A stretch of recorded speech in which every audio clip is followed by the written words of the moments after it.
This segment brought to you by the Kansas Soybean Commission, the Soybean Checkoff, progress powered by Kansas farmers. Our favorite Kansas historian is back with us this morning, and I can guarantee you she's got some sparkle going on. Good morning, Michelle, and Happy New Year.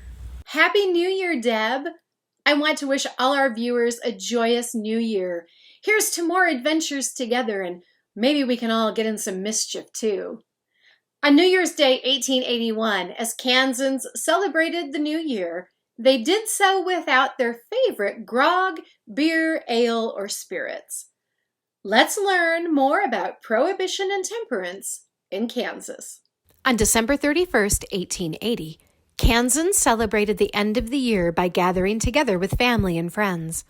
Some residents of the Sunflower State enjoyed beverages at dram and grog shops, taverns, and saloons as they rang in the new year. However, on January 1st, 1881, a new law attempted to dry up the state. Temperance was not a new movement in Kansas history. With the arrival of the first New Englanders in the territorial period, men and women took up the causes of temperance, the abolition of slavery, and women's suffrage. Sarah Robinson, Clarina Nichols, Florella Adair, and Julia Lovejoy all advocated for a dry Kansas territory. Temperance rallies were a regular feature of life in territorial Kansas. Many temperance advocates also looked to the territorial elections as a prime example of the disruptive influence of alcohol and equated Missourians with whiskey-swilling heathenism. The outbreak of the Civil War put a pause on temperance efforts, but the war's end saw renewed calls for the Kansas legislature to enact statewide prohibition. From 1870 to 1880, letter-writing campaigns, multi-day temperance camp meetings, newspaper editorials, and new faces in the movement helped bolster the cause. Annie Diggs, who moved to Lawrence in 1873, became a leading advocate for temperance. Annie and her husband published a newspaper, the Kansas Liberal, which advocated for temperance. Kansas Governor John St. John supported temperance, and his office was flooded with a torrent of letters asking for his support of a statewide ban on the manufacture, sale, distribution, and consumption of alcohol. After an effective, sustained letter-writing campaign in 1880, temperance advocates got their wish. However, despite the passage of a statewide prohibition that took effect in 1881, state legislators in Topeka retreated to numerous establishments that continued to sell illegal spirits. Temperance advocates continued to push for the enforcement of Kansas's prohibition laws. Eventually, one woman took matters into her own hands. Carrie Nation led legions of hatchet-wielding women who entered illegal saloons where they smashed casks and bottles of alcohol. Once again, women would lead the charge to ensure that Kansas remained dry. Despite the efforts of temperance advocates, Kansans found creative ways to procure their favorite adult beverages.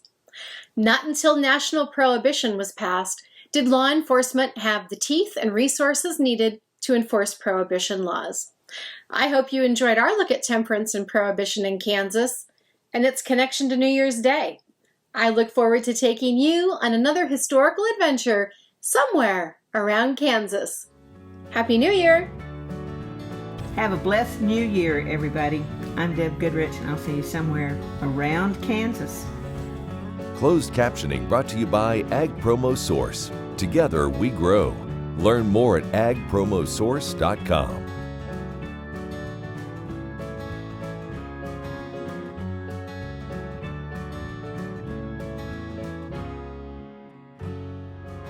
Watch Ag AM in Kansas online at agaminkansas.com.